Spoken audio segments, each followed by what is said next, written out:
Hey, what is going on, guys? It is Young here, and today I'm back in our Fortnite video. And in today's video, I'm going to be giving you guys some tips and tricks on how to get more kills here in Fortnite.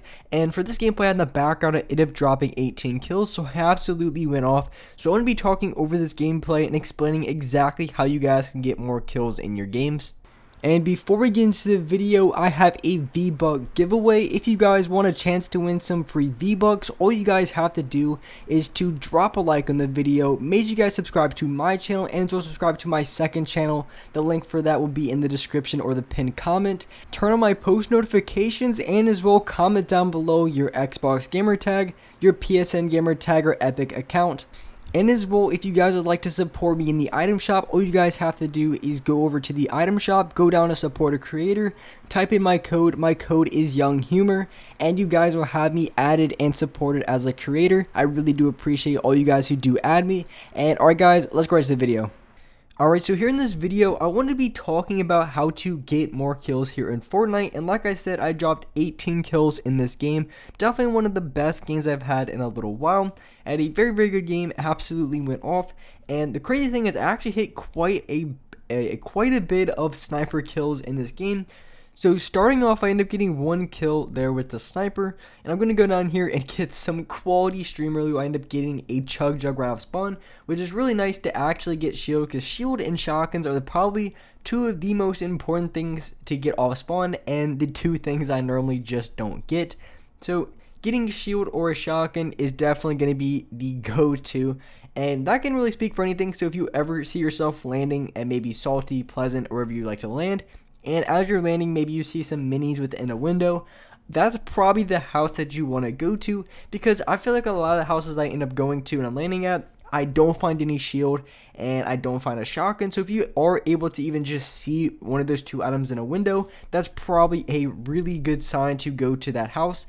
And that's just the easiest and sure way to get a straight advantage off spawn, because if you have a shotgun going against a fight against someone who maybe has like an AR, maybe even have like an infantry rifle, anything like that, you're already gonna have a much bigger chance of winning that fight just on the loot that you have. And so I picked up a few more kills, picked off my 5th kill there with the sniper rifle. So I'm going to be pushing up, and as I'm pushing up, I'm not going to finish the player right away, because I'm going to bait his teammate to come in. And there's going to be some instances where it's better to thirst, and there's also instances where it's better to just let that player to be a little bit.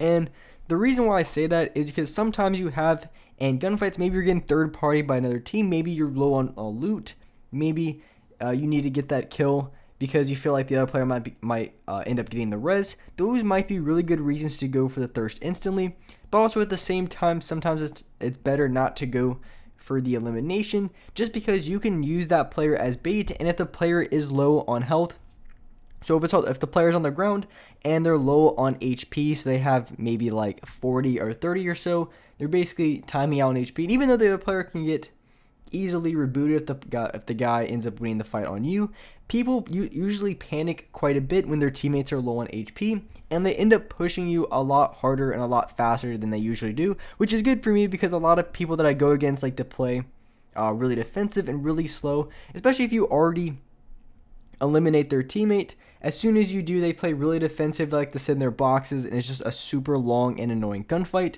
So using their teammate as bait can be a really good and really smart way to approach that fight.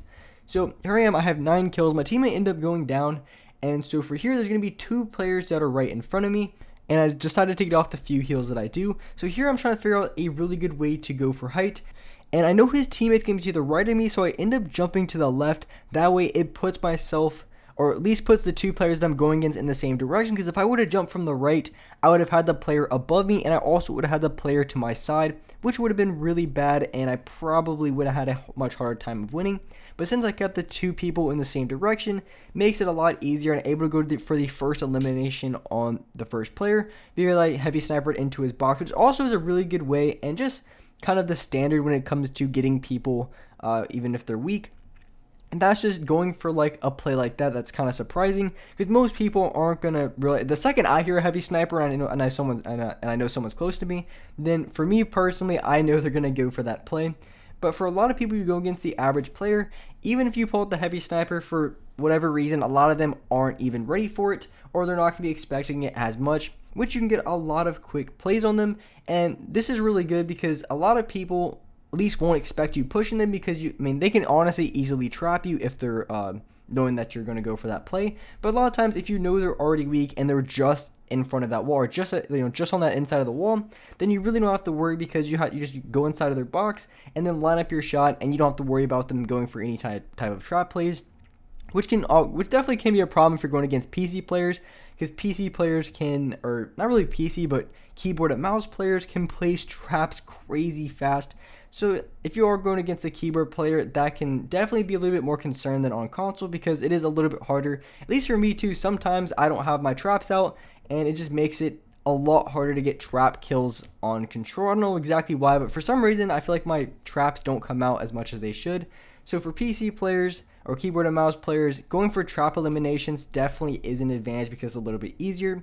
So for controller, I think the advantage, at least for me, is going to be with my aim. So if I'm able to get that first shot off, and especially get a headshot, I don't have to worry about them going for any trap kills, because I'm already going to have that elimination on the first shot. And so here I end up picking up a few more kills. I have 15 kills, and I noticed that there's going to be more players around me. And one thing that you can do as well, if you know players are going to be around you, the best option really isn't to just jump down right away, especially if you jump down too far, then you pretty much already gave other people high ground. So even if you don't know where people are, it can also be a very smart decision to play it really slow. And slow as you're going down little by little and trying to find exactly what those players are at. So I've seen a lot of my friends do this, and it's just a mistake that I feel like can cost you quite a bit, and that's giving up your high ground too fast and honestly too early in that fight, and that can cost you for a lot of reasons. So when you have good positioning, the last thing you should do is give up the positioning unless you absolutely have to. Maybe if you know the guy's very, very weak on HP, and you can go for a quick wall replacement, or you could just spam them with an SMG. And since the turbo build is the way it is, you can easily just spam in someone's box with an SMG and at least get 1 or 2 tags. So if they are low on HP, it's going to be very easy to do so. So here I'm accidentally dropped down. This guy should have used that opportunity to go for high ground, because I accidentally fell all the way down. Besides the stay in his box, maybe he was getting off more heals. I don't really know exactly what this player was doing, but it would have been a lot smarter for him to immediately go for high ground the second I went down. So I heard him go for edit, I turned around and I read him perfectly coming out of the box, and I shot him and went for that elimination.